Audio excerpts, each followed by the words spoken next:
여러분 보고 싶었습니다. 정말로요. 어제 저녁에 설교를 마무리하는데 문득 들은 생각이요. 정말 성도들 빨리 보고 싶다라는 생각이었습니다. 왜 그랬는지 모르겠지만 그냥 그런 마음 주셨습니다. 그것처럼 또 우리가 하나님을 보기를 원하는 그런 마음이 우리 가운데 있기를 소망합니다.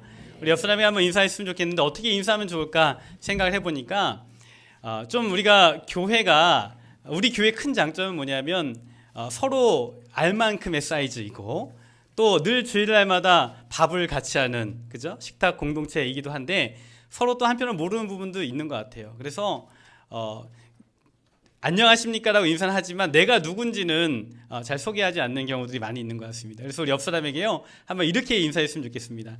안녕하세요, 저는 누구누구 집사, 누구누구 장로, 누구누구 권사입니다. 우리 한번 인사하겠습니다. 시작. 안녕하세요, 저는 이춘경 목사입니다. 네. 옆에 있는 분 이름 모르셨죠? 그래서 우리 교회가 앞으로 인사할 때 그렇게 인사하면 좋을 것 같아요. 안녕하세요, 저는 예수 믿는 이춘경 목사입니다. 안녕하세요, 저는 예수 믿는 누구누구 장로입니다. 안녕하세요, 저는 예수 믿는 누구누구 권사입니다. 이렇게 먼저 특별히 새로 오신 분들에게 당신은 누구십니까? 이렇게 인사하는 것이 아니라 저는 누구입니다. 잘 오셨습니다. 이렇게 인사하는 친절이 가득한 우리 교회가 되기를 간절히 소망합니다. 오늘요 주께서 내 음성을 들으셨나이다 라는 제목으로 말씀을 전하려고 합니다. 여러분들은 언제 기도하십니까? 언제 기도하십니까? 성경에는 항상 기뻐하고 쉬지 말고 뭐 하라고요? 기도하라 라고 이렇게 말씀하고 있습니다. 어떤 예수님을 믿기 시작한 지 얼마 안 된 초신자 아빠가 있었다고 합니다. 어느 날 저녁 식사를 하는데 갑자기 초신자 아빠가 기도하더라는 겁니다. 하나님 아버지 감사히 잘 먹겠습니다. 그러고 밥을 먹더라는 거예요. 평소에 기도하지 않고 식사하던 사람이 갑자기 감사 기도를 하니까 믿는 아내가 너무 놀랍고 기특했던 것입니다. 다음 날 저녁이 다가왔습니다. 이 초신자 남편이 또 기도하는지 주목하고 보았는데 갑자기 남편이 눈을 다시 뜨고 싹 그 식탁 위를 쳐다보더니 반찬을 보고 나서 하나님 간신히 먹겠습니다. 그렇게 기도하더랍니다. 여러분, 우리의 기도가 항상 감사 기도해야 하는데 때로는 항상 간신히 기도일 때가 있습니다. 기도라는 것이 쉬우면서 또 당연한 것이지만 한편으로는 어려운 부분인 것 같습니다. 우리가 가벼운 기도 제목으로 기도할 때가 있고 또는 아주 무겁고 중대한 기도 제목으로 하나님 앞에 기도할 때도 있습니다. 때로는 가끔 기도할 때도 있지만 때로는 항상 기도할 때도 있습니다. 그런데 우리가 신앙인으로 기도 생활을 할 때 매번 깊은 기도와 강력한 기도의 체험을 하는 건 아닌 것 같습니다. 자신의 영적인 상태에 따라 기도의 은혜가 있을 때도 있고 또 없을 때도 있는 것 같습니다. 그러면 우리 인생 가운데 가장 강력한 기도는 언제 올려드려지는 것인가? 우리 인생의 가장 강력한 기도를 올려드리는 순간은 언제일까라는 것이죠. 짧지만 아주 강력한 기도를 올려드리는 순간, 저는 개인적으로 죽음을 목전에 둔 순간이 아닐까라는 생각을 합니다. 전적으로 하나님께 의존할 수밖에 없는 절실한 그 상황, 죽음의 강력한 위협 속에서 자신이 아무것도 할 수 없는 무능의 그런 상황에 처해 있는 순간, 하나님께 가장 강력하고도 절실한 기도를 하는 그 순간이 아닐까라는 그런 생각을 합니다. 예수님께서 그러한 기도를 올려드리셨습니다. 하나님, 저들의 죄를 용서하여 주옵소서. 자기들이 하는 것을 알지 못함이니이다. 십자가에서 죽으시는 그 순간, 인류의 모든 죄를 지시고 죽으시는 그 순간에 주님께서는요, 짧지만 아주 강력하고 절실한 기도를 하나님 앞에 올려드렸습니다. 여러분, 우리가 오늘 보고 있는 요나서 2장은요 요나의 가장 절실한 기도다라고 할 수 있습니다. 지난주에 하나님의 말씀에 불순종하여서 하나님과 반대쪽으로 땅끝으로 도망하려 하였던 요나, 다시스로 도망하려 하였던 요나 이야기를 우리가 보았습니다. 그러나 여러분, 하나님의 얼굴을 피하여 도망하던 요나를 하나님께서는 버려두지 아니하시고 도망하는 그의 삶에 하나님의 개입이 있었습니다. 결국 하나님의 심판처럼 보이지만 그를 구원하기 위한 하나님의 섭리였다라고 볼 수 있습니다. 요나는요, 하나님의 낯을 피하여 도망하다가 바다에 던져져 물고기 뱃속에 들어갔습니다. 절망 가운데 기도하고 울부짖는 그 기도의 내용이 바로 오늘 요나서 2장의 말씀입니다. 제가 지난주에 설교하고 났는데요, 한 성도님이 저에게 문자를 보내오셨습니다. 목사님, 제가 설교를 듣고 많이 놀랐습니다.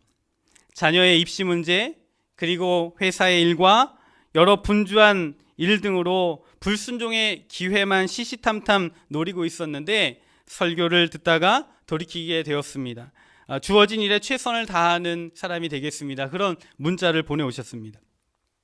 여러분, 분주한 삶 속에서 힘들었고 불안했지만 말씀을 들을 때 하나님께서 돌이키게 하시고요, 돌이킬 때에 그 마음에 평안과 안정을 주셨다라는 것입니다. 여러분, 우리가 요나와 같이 도망하는 것이 아니라 하나님 앞에 돌이켜 회개하며 나아갈 때 우리 마음 가운데 평안과 안정을 주실 줄 믿습니다. 오늘 이 자리가 그러한 자리가 되기를 주님의 이름으로 축원합니다. 요나는 바다에 던져졌습니다. 물고기 뱃속에서 사흘 밤낮 동안 머물면서 죽음을 목전에 두고 있었습니다. 여러분, 근데 꼭 이 본문을 보면요, 이런 질문을 던지시는 분들이 있습니다. 사람이 어떻게 물고기 뱃속에서 사흘을 버틸 수 있느냐라는 것입니다. 그러나 이 사건이 정말 있었던 사건이냐라는 질문에 예수님께서도 이 요나의 사건을 사실로 인용하신 바가 있기 때문에 분명하게 일어났던 그런 사건입니다. 다만 오늘 성경에서 나오는 이 사건의 포인트는 사람이 물고기 뱃속에서 사흘을 버틸 수 있느냐 없느냐의 문제가 아니라 중요한 것은 무엇이냐면 요나가 바다에 던져졌을 때 하나님이 이미 큰 물고기를 준비하셔서 한치의 착오도 없이 요나를 구원하셨다. 구원의 하나님이시다라는 것을 지금 말씀하고 있는 것입니다. 여러분, 그래도 사람이 물속이 뱃속에서 사흘 동안 있을 수 있느냐 궁금하시죠? 궁금하시죠? 네이버에 찾아보셔도 나옵니다. 간단하게 말씀을 드리면 요나를 삼킨 물고기를 고래로 봅니다. 고래로 보는데 고래 윗속에는 항상 공기가 들어있을 정도로 공기가 들어있다라고 합니다. 어느 정도의 공기가. 공기로 호흡하는 포유류이기 때문에 머리 부분에 공기를 저장하는 큰 장소가 있다라고 하고요. 고래가 어떤 물체를 입에 넣었다가 삼키기 너무 크면 이 공기 장소를 보냈다가 나중에 내뱉는다라고 합니다.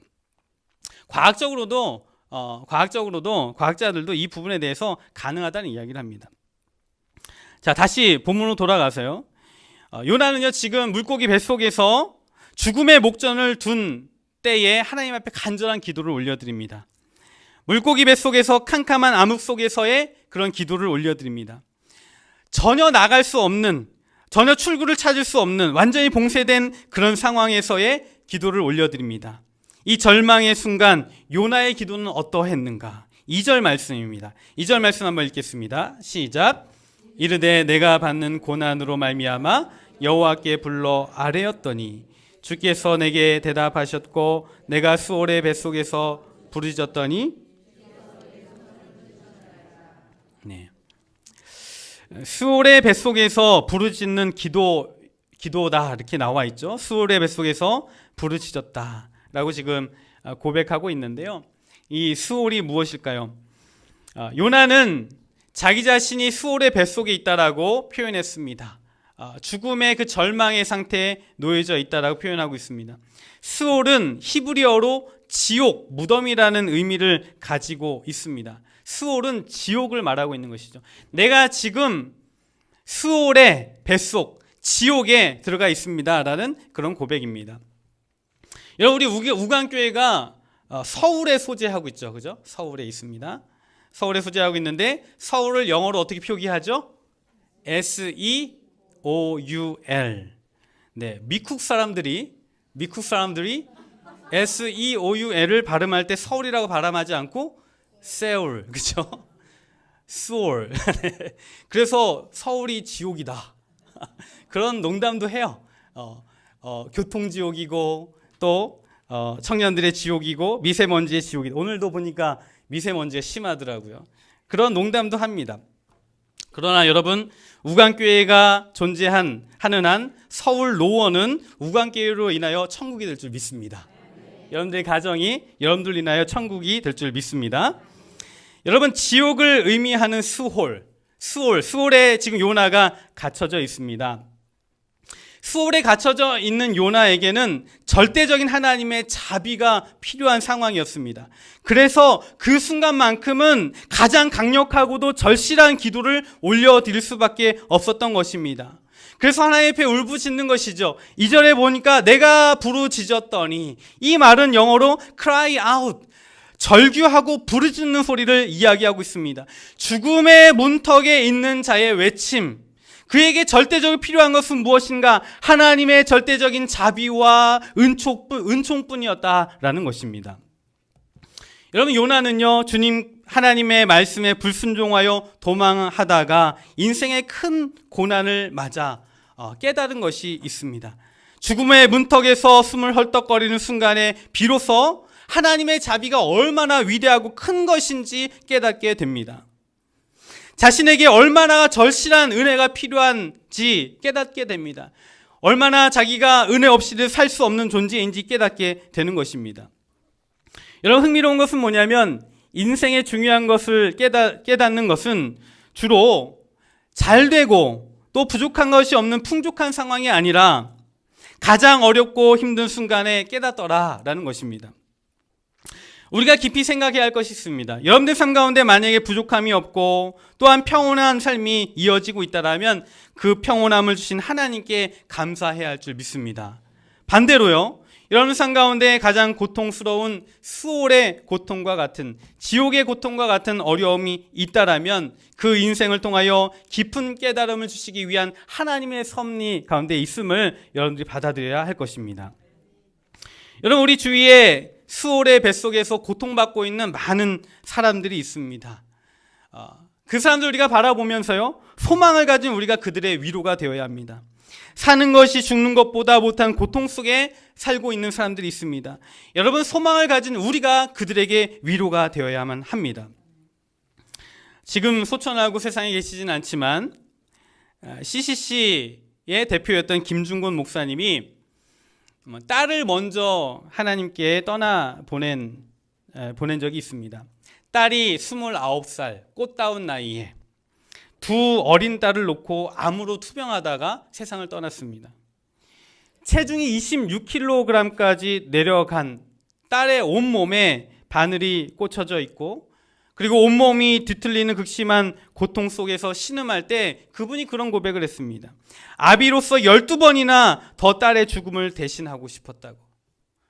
정말 그 딸을 보면서 수월과 같은, 지옥과 같은 그런 경험들을 했던 것입니다.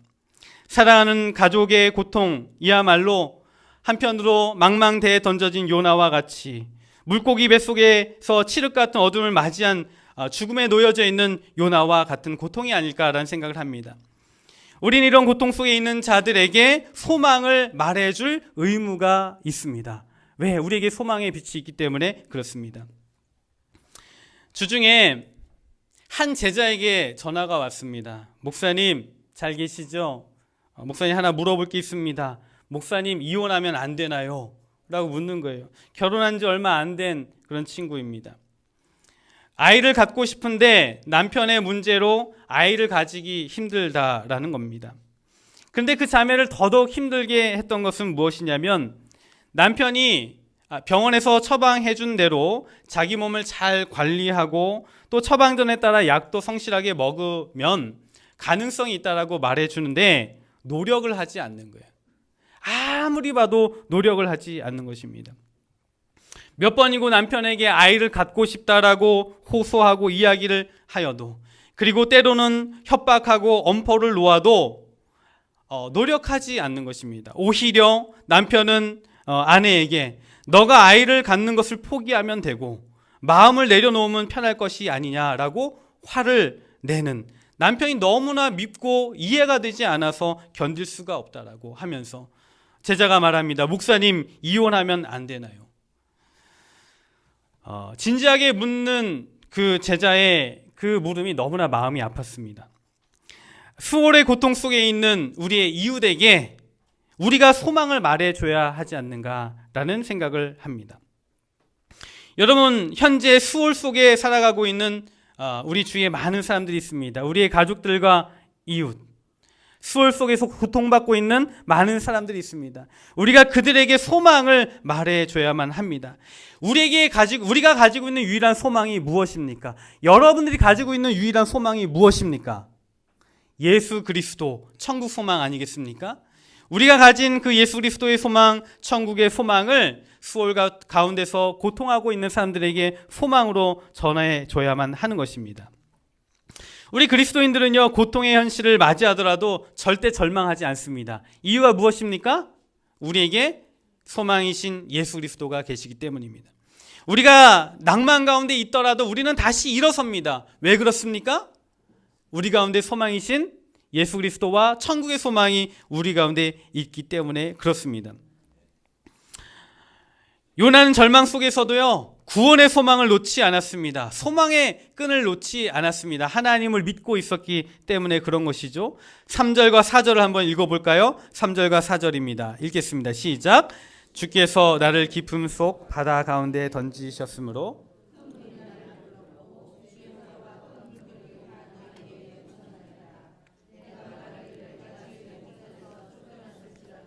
다시 주의 성전을 바라보겠다 하였나이다. 아멘. 절망의 깊은 바다 속에서도 큰 파도와 물결이 자신의 호흡에 밀려 들어와서 숨이 차는 순간에도 소망을 바라봅니다. 주의 성전을 내가 바라보겠나이다 라고 소망의 고백을 합니다. 여러분, 요나는 지속적으로 하나님을 바라보면서 소망의 고백을 합니다. 9절 말씀을 한번 또 읽어볼까요? 9절입니다. 시작. 나는 감사하는 목소리로 주께 제사를 드리며 나의 서원을 주께 갚겠나이다. 구원은 여호와께 속하였나이다 하니라. 아멘. 하나님께서 구원을 주실 것을 절대적으로 믿고 있는 것이죠. 하나님이 나를 구원해 주신다라면, 이 절망의 고통에서 나를 구원해 주신다라면 내가 감사하는 목소리로 주께 제사를 드리고 나의 서원한 것들로 하나님 앞에 올려드리겠습니다 라고 고백하고 있습니다. 절망 속에서도 소망을 가질 수 있었던 것, 이것은 정말 위대한 일입니다. 여러분, 우리 믿는 사람들은 절대로 절망하지 않습니다. 우리 안에 예수 그리스도의 소망이 있기 때문에 그런 것입니다.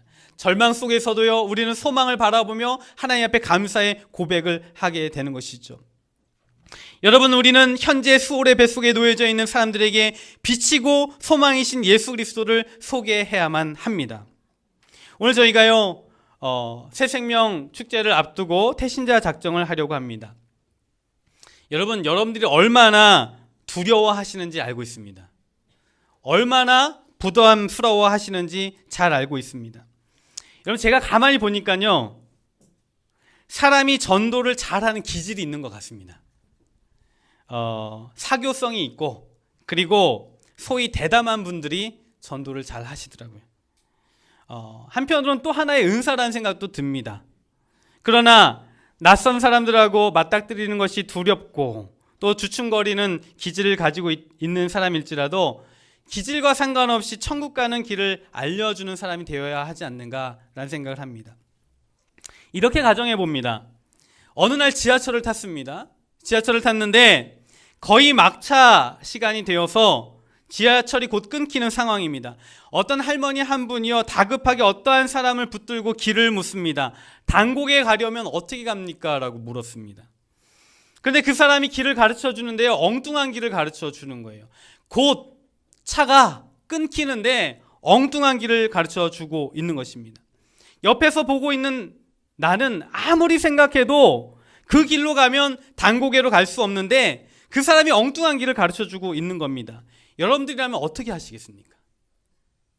어떻게 하시겠습니까? 나는 소심한 사람입니다. 다른 사람에게 말 거는 걸 꺼려하는 사람입니다. 그래서 틀린 길을 가든 가지 않든 상관하지 않고, 그 할머니가 막차 끝에서 단고개가 아닌 다른 방향으로 가도 상관없이 입 다물고 있을 것인가? 여러분, 그렇게 하실 것입니까? 우리는 어떻게 해서든 개입해서 길을 말해줘야 하지 않겠습니까? 왜냐하면 단고개로 가는 길을 가장 잘 아는 사람이 누굽니까? 나이기 때문에. 나의 기질과 상관없이, 나의 성격과 상관없이 그것을 말해줘야 하지 않는가라는 생각을 합니다. 이런 주중에 제가 한 성도님과 대화할 기회가 있었습니다. 이분의 직업이요, 사람을 많이 상대하시는 직업입니다. 그리고 뭔가를 이렇게 세일즈 하시는 그런 업종에서 일하시는 분인데요. 제가 물었습니다. 힘들지 않으세요? 부담스럽지 않으세요? 어렵지 않으세요? 라고 물었습니다. 왜냐하면요, 제가 생각할 때 그게 어려워 보이기 때문에 그렇습니다. 사람을 만나서 설득하고 한다는 것이 너무나 어려워 보였기 때문에 물었습니다. 그런데 의외의 대답이 돌아왔습니다. 아니요, 전혀요, 전혀 힘들지 않습니다. 저는 이게 적성에 맞는 것 같습니다. 라고 대답하시는 겁니다. 그러면서 뭐라고 이야기하셨냐면, 저는 서비스를 팔아야 한다고 생각하지 않아요. 제가 더 잘 알고 있고 또 그것에 대해선 전문가이기 때문에 그냥 도와드린다고 생각할 뿐입니다. 내가 가진 것으로 그 사람을 돕는다고 생각하기 때문에 하나도 어렵지 않습니다. 그렇게 대답하시는 거예요. 제가 순간 깨달은 것은 뭐냐면요, 전도는요, 돕는 것이지 강제로 어떠한 성과를 내는 것이 아니다라는 생각을 했습니다. 전도가 왜 힘들까? 왜 힘들까? 영혼을 구원하는 것, 하나님이 하셔야 함에도 불구하고 내가 구원해야 되고 내가 성과를 내야 된다고 하니까 그것이 부담스럽고 너무나 힘든 고통의 순간인 것이죠. 여러분, 영혼을 구원하는 것 누가 하실 일입니까? 하나님이 하실 일입니다. 천국 가는 길을 잘 알고 있는 내가 그 가는 길을 이야기할 뿐이고 그 길을 인도해 주시는 분은 하나님이시라는 사실을 우리가 믿어야 하는 것입니다. 우리는 천국 가는 길을 가장 잘 알고 있는 사람입니다. 예수 믿으면 천국 간다는 사실을 너무 잘 알고 있는 사람입니다. 복음, 예수, 구원 뭡니까? 천국. 너무나 잘 알고 있는 사람들입니다. 그러므로 그 천국 가는 길을 알려주고 그 길을 인도해 주시는 분은 누구시다? 하나님이시다라는 것입니다. 저희 교회 성도님들 보니까요, 너무 점잖으시고 젠틀하시고 온유하십니다. 그래서 때로는 다른 사람에게 절대로 피해 주지 않는 그런 분들이십니다. 그래서 한편으로는 기질적으로 성격적으로 전도에 소극적이신 분들도 있을 수 있겠다 생각이 듭니다. 그러나 내 성격이 아니고 은사가 아니더라도 길을 알려주는 일에 있어서 내가 그 사람에게 길을 제시해주고 길을 도와줄 수 있다라면 그 성격과 기질을 넘어서 그 길을 알려줘야 되지 않는가라는 생각을 해봅니다. 여러분, 제가 주중에요, 엄청나게 스트레스를 많이 받았습니다. 새생명 축제를 해야 되는데 여러분들뿐만 아니라 저에게도 엄청난 스트레스가 되는 겁니다. 젊은 이춘경 목사가 부임해서 처음 하는 새생명 축제입니다. 여러 가지 기대가 되지 않으십니까? 그죠? 뭔가 참신하고 새로운 것이 나오고 눈이 번쩍 띄어질 만한 것이 있어야 하지 않겠느냐. 그리고 또 큰 교회에서 사역하다 왔는데 뭔가 기대할 만한 것이 있지 않는가, 그런 생각 갖지 않으십니까? 여러분들이 기대하고 계시다고 생각하니까 밥이 안 넘어가는 겁니다. 너무 스트레스 받는 겁니다. 제가요, 좀 욕심을 부렸어요.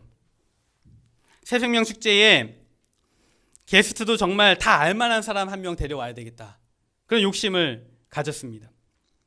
물론 교회가 예산을 많이 쓸 수 없는 상황이기 때문에 인맥을 다 동원해서 아주 유명한 연예인 하나 데려와야 되겠다, 그런 생각을 했습니다.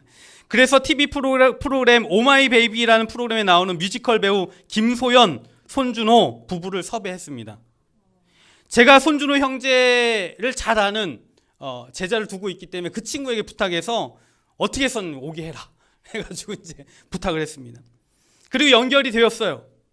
그리고 손준호 형제로부터 시간만 되면 꼭 오겠다라는 희망의 답변도 받았습니다. 그러나 이제 소속사에 있기 때문에 소속사하고 이야기하고 답변을 주겠다라고 하더라고요. 그런데 답변을 주기로 한 날이 다가왔는데 하루가 미뤄졌습니다. 막 속이 타 죽겠는 겁니다. 그러더니 답변이 오기로 한 날 또 하루가 미뤄졌습니다. 저는 정말 수월에 들어간 사람처럼, 지옥에 들어간 사람처럼 너무나 힘들었습니다. 그리고 기다리다가 드디어 어제 연락이 왔습니다. 어제 드디어 연락이 왔습니다. 소속사에서 안 된다고 합니다 라고 연락이 왔습니다. 저 너무나 절망하였고, 하나님, 목사의 기도도 안 들어주십니까? 라고 절망했습니다. 근데 그때 하나님께서 제 마음에 주신 마음이 있었습니다. 새생명 축제를 네가 하려고 하느냐, 새생명 축제를 네가 하려고 하느냐, 그런 마음을 주셨습니다. 여러분, 영혼 구원을 내가 하려고 하면 힘든 겁니다.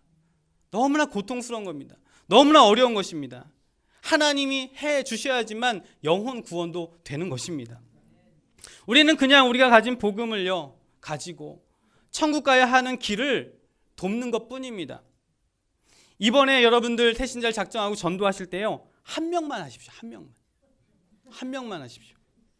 많이도 하지 마시고 한 명만 하십시오. 가장 여러분들에게 소중한 사람 한 명만 교회에 와서 예수 믿고 천국 가면 그거로 되지 않습니까? 한 명만이라도, 내 평생 한 명만이라도 예수 믿고 천국 가는 역사가 있었으면 좋겠다. 여러분, 물론 많이 품으셔도 상관없습니다. 많이 품으셔도 상관없지만 부담되시는 분들은요, 한 명만이라도, 내 평생 한 명만이라도 하나님 앞에 인도하여서 정말 천국 보내자라는 그런 마음을 가지면 여러분들 그 돕는 그 일들로 말미암아 정말 천국 가는 영혼들이 나타난다는 사실입니다. 여러분, 우리 주위에는 요나와 같이 수월의 뱃속에 있는 사람들이 있습니다. 영적으로 죽음의 문턱에 놓여져 있는 사람들이 많이 있습니다. 그것이 바로 우리의 가족이요, 또 우리의 이웃입니다. 인생 가운데 가장 강력한 기도를 올려드리는 순간 언제여야 할까요? 죽음을 목전에 둔 그 순간이 아닐까라는 생각을 합니다. 전적으로 하나님께 의존할 수밖에 없는 상태, 죽음의 강력한 위협 속에서 자신이 아무것도 할 수 없는 그 순간에 가장 절실하고도 강력한 기도가 필요하지 않을까요? 여러분, 죽음의 문턱에 놓여져 있는 사랑하는 가족과 이웃을 위하여 기도해야 할 줄 믿습니다. 여러분, 문제는요, 죽음의 문턱에 놓여져 있는 우리의 사랑하는 가족과 이웃들이요, 스스로 기도할 수 없다라는 것입니다. 스스로 길을 찾을 수 없다라는 것입니다. 그들에게 절실한 기도가 필요합니다. 절실한 하나님의 자비와 은총이 필요한 것입니다. 누군가가 그들을 위하여 절실한 기도를 올려드려야만 하는 것이고, 유일한 구원자가 예수 그리스도이시고 예수 그리스도를 통하여 소망이 있다라고 전해야만 한다는 것입니다. 먼저 우리가 구원받아야 할 영혼들을 마음에 품고 절실한 기도를 대신하여 올려드림으로 하나님의 구원의 은총과 자비가 임할 줄 믿습니다. 마지막에 어떠한 결론을 맺습니까? 2장 10절을 한번 보겠습니다. 2장 10절. 간절히 하나님 앞에 기도한 요나에게 임한 하나님의 은혜는 무엇인가? 10절입니다. 읽겠습니다. 시작. 여호와께서 그 물고기에게 말씀하심에 요나를 육지에 토하니라. 아멘. 수월의 뱃속에 놓여져 있던 요나가 하나님 앞에 그 죽음의 문턱에서 간절히 호소하고 기도할 때 하나님께서 그 물고기에게 말씀하심으로 요나를 토해내고 생명을 건져주시는 것을 보게 됩니다. 여러분들 절실하게 여러분들의 마음에 품은 자들을 위하여 기도하고 하나님 앞에 올려드릴 때에 그 수월의 뱃속에서 구원하신 하나님의 놀라운 역사가 있을 줄 믿습니다. 그것을 위하여 나아가는 우강교회가 되기를 원합니다. 기도하겠습니다.